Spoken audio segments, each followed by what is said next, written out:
Kumusta mga ma'am, mga sir, Shield here. So, tagal nating walang video and medyo maulan nung mga nakaraang araw gawa ng bagyo. And may parating ulit na bagyo pero nag-car wash tayo today. And may papakita lang ako sa inyo na maintenance na kahit ako, bihira ko lang din gawin na i-share natin today. So, dito tayo sa loob. Medyo madumi lang dahil mag-vacuum tayo after nitong video. Kasi baka abutan tayo ng dilim. Pero yung gagawin natin is related dito sa mga products na to. So, meron tayong silicone spray. Tapos, meron din tayong silicone grease na food grade. Ayan, maliit lang siya. Ayan, ganyan lang siya kaliit sa kamay ko. 10 grams, ayan. Tapos, meron tayong white lithium grease. So, yan yung mga gagamitin natin sa maintenance natin today. So, mga lalagyan natin ay itong mga to sa pinto. Ito, lalagyan natin. Tapos ito. Tapos ito. Tapos itong weather strip. By the way, before tayo mag-start, hindi ako sure kung meron tayong viewer from Cebu. Pero meron na tayong nakitang isang post na lumubog na Suzuki Espresso sa Cebu. Hopefully okay lang kayo. Na-block kasi ako sa group ng isang Suzuki Espresso. Hindi ko sure kung bakit. Kaya gumawa ko ng sariling group. Lalagay ko na lang yung link sa description box in case na gusto nyo mag-join. Anyway, start na tayo. Sisimulan natin gamitin itong white lithium grease. So, itong lithium grease ay ginagamit lang for metal to metal. Huwag nyo siya gagamitin sa mga rubber dahil pwedeng rumupok yung rubber. So, itong mga to metal yan. Metal naman to. Metal din yan. Sinubukan ko na i-magnet to para sure. And kumakagat naman yung magnet. Pati ito, itong nasa taas na to. Magnet. I mean metal tsaka ito. So, safe siya gamitin dyan. Pero ito, gagamitin ko lang siya for ganito. Explain ko mamaya kung bakit. Pero lagyan muna natin. So, yung pag-spray, konti lang. Papakita ko rin sa inyo mamaya kung bakit ito yung inuna natin. Okay. Wait. Kuha lang tayo pang cover. Tumatalsik siya dito. Mahirap kontrolin dahil may phone tayo. Takpan lang natin. Para hindi ganun kahirap linisin mamaya.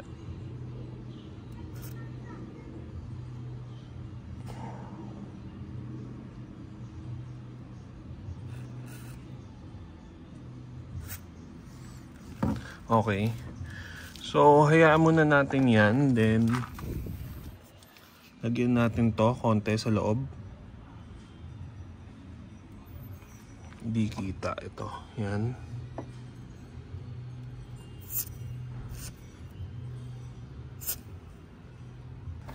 Tapos, next natin gagawin ay ito. Ito naman gagamitin natin. So, kahit sinabi ko na for metal itong lithium grease, hindi natin siya gagamitin dito. Dahil, ito kasing lithium grease, pag natuyo yan, may white na coating. So, ayoko lang na may white dito sa part na to. So, parang ganyan, itong puti na to. Pag natuyo yan mamaya, puti na yan. So, ito kasi itong silicone grease na to. Ang silicone grease pwede siya for rubber and metal. Pero mas ideal lang yung lithium grease sa metal. Pero silicone grease, metal, rubber pwede. Pero ito yung gagamitin natin kasi clear siya. Ayan. So, lagyan lang natin. Hindi naman kailangan sobrang dami. Manipis na coat lang.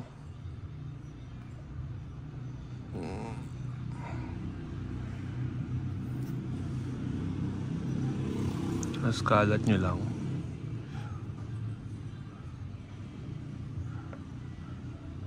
Pag naglagay kayo, wag yung sobrang kapal din. Kasi pag sobrang kapal, didikit lang alikabok dyan. Magiging magnet lang siya ng alikabok.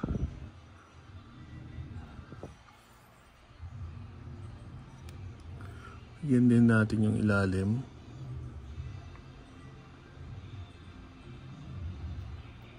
Parang medyo makapal na nga yata para sa akin.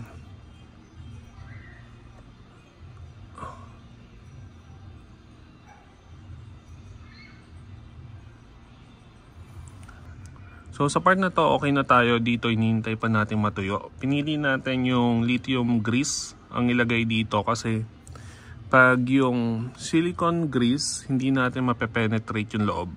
So mas strip ko yung ganito, yung liquid para pumasok siya sa loob.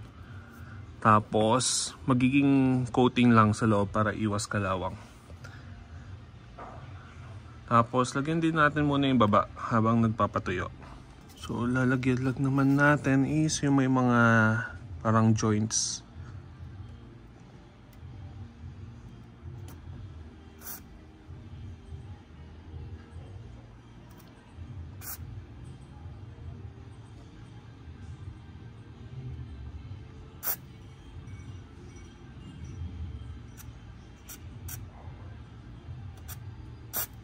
Okay, patuyuin lang natin tapos punasan natin yung excess mamaya. Tapos lipat tayo dito. So meron pa tayong isa na silicone spray naman. So yung silicone spray ginagamit ko siya sa weather strip. So yung weather strip ay ito. Itong rubber, nasaan na? Itong rubber na paikot sa pinto. So sample lang tayo habang hinihintay natin matuyo yung lithium grease doon. So lalagyan nyo lang siya ng manipis na coating.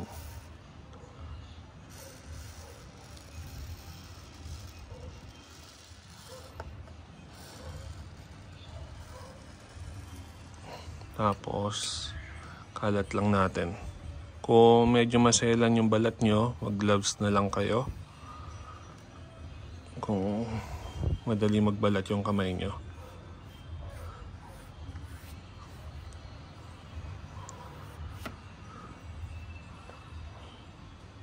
So lagyan din natin yung gilid.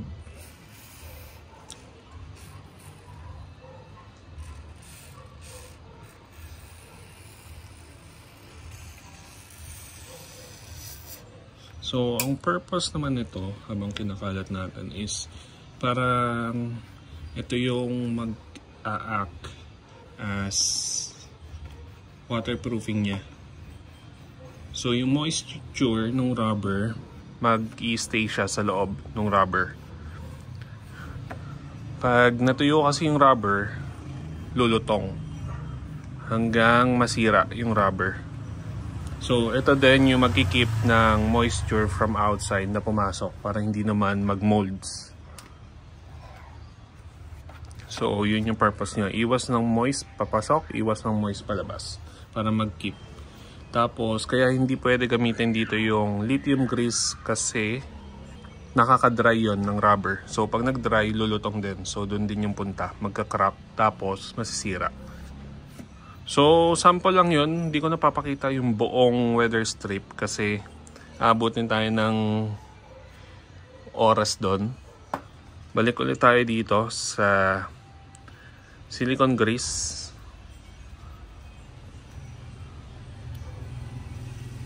Itong mga to ginagamit ko rin kasi sa bahay kaya meron tayong stock. Ito ginagamit ko sa kitchen cabinet namin. Mas maganda kasi siya kasi clear. Yan, kuha lang tayo konti tapos lagyan natin to. Hindi pala kita. Ito yung nilalagyan natin. Yung sa door.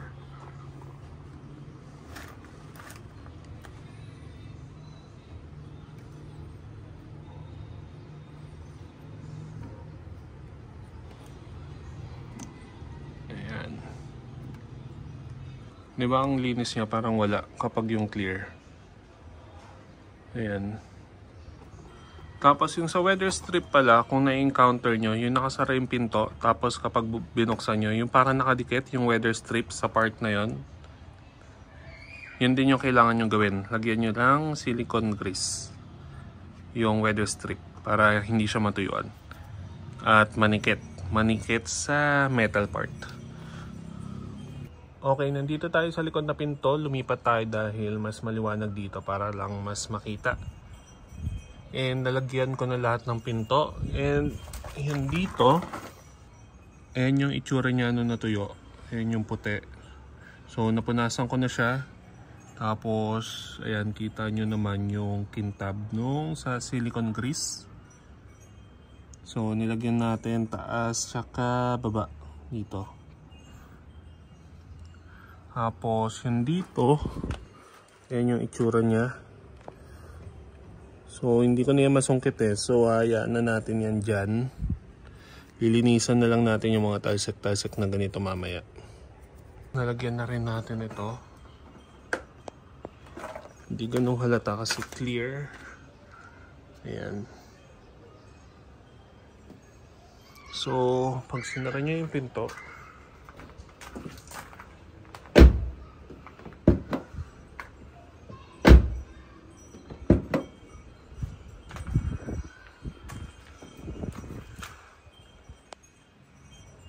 ayan. Ayan na siya. Di ko sure kung ano tayo. Meron ditong kumalat. Tsaka yan. Okay na yan. Tapos, ito. Hindi ko to nilagyan. Pero ayan. Nagkaroon siya dyan. So, hayaan na natin yan. Tapos, bukod doon, nilagyan din natin tong trunk. Ayan. So, kakalat na lang din yan kapag sinara na natin. Same sa hood. Ayan. Nilagyan natin dyan ng silicone grease. Puro silicone grease na yung nilagay natin. Ayoko ng spray kasi engine na to eh. So ayoko kumalat yung grasa tsaka yung gas. Madumi lang, walang linis, panay ulan. Then ito naman yung sa weather strip. So nalagyan na natin yan. Yan siya paikot. Ito yung sa baba na part. Ayan. So nilagyan natin ito, pati yung ito, may mga fold kasi yan eh. Yan, so nilagyan din natin dyan para lumambot yung rubber and maging maganda yung lapat niya. Kasi kapag tumama pa yung singsing natin, kapag hindi maganda yung weather strip, so possible lumusot yung tubig, pati minsan yung maingay yung pinto kasi hindi sealed na maayos. So, kung meron lang magtatanong kung mamimili kayo kung alin lang dito yung gusto nyong gamitin.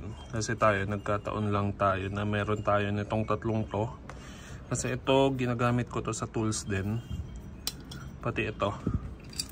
Ginagamit ko din sa tools. Kung ano makita ko sa kanilang dalawa, yun yung ginagamit ko sa tools. Tapos ito, sa mga hinges ng mga cabinet. Ito yung ginagamit ko. So kung ako yung tatanungin nyo kung ano yung pipiliin ko na gagamitin sa sasakyan, tapos isa lang, ito yung pipiliin ko. Itong clear na to. Kasi mas madali siya i-apply. Ang problem lang sa part ng weather strip, feeling ko medyo matakaw siya. Unlike dito sa liquid. Pero overall, mas gusto ko to. Kasi mas long lasting. Ito kasi pag nag-evaporate to, wala na. So mas kailangan alagaan kapag ito yung gamit nyo. Unlike dito sa silicone grease. So yun lang naman, may idadagdag lang ako sa dulo. Isisingit ko lang kasi yung glass natin, pakita ko sa inyo.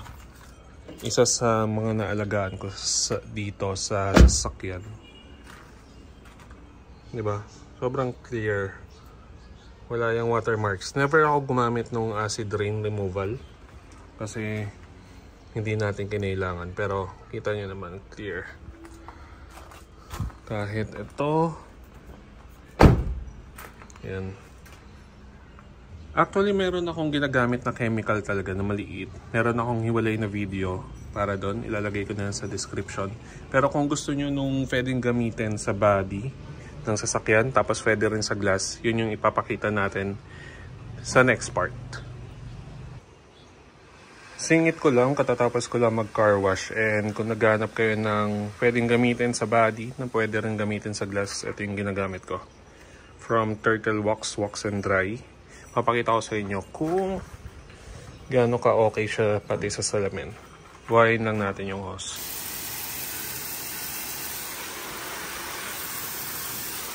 Nakikita nyo, bumabaksak lang yung tubig. Hindi ko pa yan nilagyan ha. Bagong car wash, tapos maglalagay pa lang ako. Pero effective pa rin siya. Kahit yung ibang part.